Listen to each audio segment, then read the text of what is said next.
Welcome to my channel Ipsita's world. আমি ইপসিতা। প্রায় 1.5 বছর পর আমি আবার আমার চ্যানেলে ব্লগ দিচ্ছি, কারণ 1.5 বছর আমি আমার বেবি হওয়ার জন্য ভীষণই ব্যস্ত ছিলাম এবং আছিও।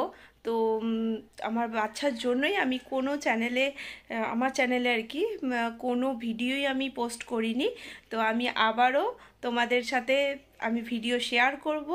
আজকে যে ভিডিওটা তোমাদের শেয়ার করব সেটা হচ্ছে আজকে যাচ্ছি আমি আরামবাগ মেলা। অনেক দিন ধরেই মেলা হচ্ছে কিন্তু আমাদের যাওয়ার সময় হয়নি। তো আজকে দেখলাম যে 31শে ডিসেম্বর এই ইয়ারের লাস্ট ডেট, তো একটু তো মজা করা যেতেই পারে আজকে। তো আজকে সেই জন্য বেরিয়ে পড়বো আরামবাগ মেলা, তোমাদের সাথে শেয়ার করব সেই ভিডিও। আজকে যে মেলায় যাব সেটা তো আমার ছেলেকে নিয়ে যাব না, কারণ হচ্ছে ওর ঠান্ডা লাগার একটু প্রবলেম আছে, একটুতেই ওর ঠান্ডা লেগে যায়। তো সেই জন্য আমি ওর বাবার কাছে রেখে যাব। আর অবশ্যই আমাকে লুকিয়ে বেরোতে হবে, কারণ ও যদি একবার দেখতে পায় যে আমি রেডি হয়েছি ও মোটেই আমাকে ছাড়বে না, মেলাও যেতে দেবে না, কান্নাকাটি করবে। ওই জন্য ওর বাবার কাছে রেখেই আমি যাব, আমার শাশুড়ি মা যাবেন, আর আমার বাপের বাড়ি থেকে আমার দুটো বোন আর ভাই আসছে, ওরাও আসছে, একসাথে মজা করব বলে। বাপিদাও চলে এসেছে, তাহলে এবার বেরিয়ে পড়া যাক, চলো। আর আরামবাগ পৌঁছাতে আমাদের বাড়ি থেকে প্রায় 20-25 মিনিট তো সময় লাগবেই।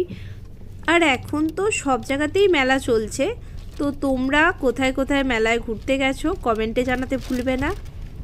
এখন বিকাল প্রায় 4টে সাড়ে 4টে, আর এই সময় রোদও পড়ছে, মাঠে সবাই খেলাধুলা করছে, আর আমরা যাচ্ছি মেলাতে।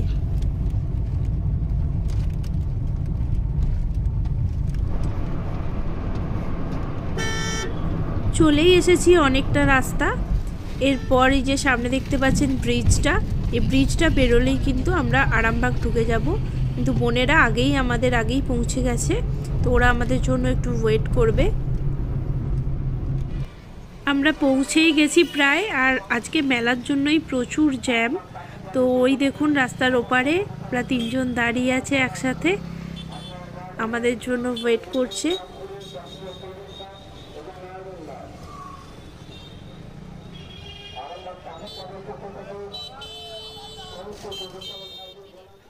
গাড়ি পার্কিং করার পর অনেকটাই হেঁটে ঢুকতে হবে। তো যখন হাঁটতে শুরু করেছি, মেন মেলা প্রাঙ্গণের অনেক আগে থেকেই দেখতে পাচ্ছি দুধারে প্রচুর দোকান। তো দেখতেই পাচ্ছেন যে খাবার দোকান থেকে শুরু করে খেলনার দোকান, আরও নানা রকমের দোকান কিন্তু স্টার্ট হয়ে গেছে। মেলাতে আসবো আর এইগুলোতে চোখ পড়বে না সেটা তো হয়ই না।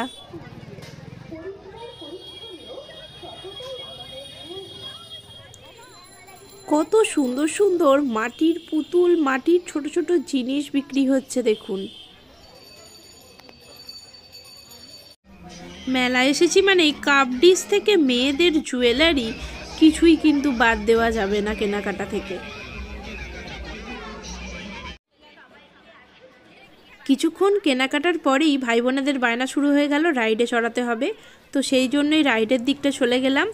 আর আমরা বেসিক্যালি যাই রাইডের এনজয়মেন্টটা পাওয়ার জন্য, তো সেটা আগে করে নেওয়াই ভালো, নাহলে আমার মাথাটা খারাপ করে দিচ্ছিল। এই রাইড চড়তে চড়তে কী কাণ্ড হয়েছে জানেন, আমার চশমাটা এই ব্রেক ড্যান্সে চাপার পর ছিটকে একেবারে রাইডের মেন বেসটার তলায় চলে যায়। তো সেটা যে অক্ষত অবস্থায় আবার ফেরত পাবো সেটাই ভাবিনি। আর পিছন দিকে দেখুন বাচ্চাদেরও চাপবার মতো রাইড কিন্তু আছে, তো বড় বাচ্চা সবাই এনজয় করতে পারছে মেলাতে। রাইডে চাপার পর আমার বাড়িতে রেখে আসা দোষী ছানাটার জন্য তো কেনাকাটা করতেই হবে, আর বাড়ির সকলের জন্যই খাবার দাবার জিনিসপত্র কেনাকাটা করার পরই বাড়ির উদ্দেশ্যে রওনা দেব। মেলায় যে কি মারাত্মক ভিড়, ভিড় ঠেলে বেরিয়ে আসাই দায় হয়ে গিয়েছিল। বাপরে, মনে হচ্ছিল যেন দম বন্ধ হয়ে যাচ্ছে। যাই হোক, কেনাকাটা সারা। আর আমার দোষী ছানাটার জন্য কি কি কিনেছি নেক্সট ব্লগে শেয়ার করব। বাড়ি পৌঁছেই গেছি। আজকের জন্য গুড নাইট, দেখা হচ্ছে নেক্সট ব্লগে। Thank you for watching.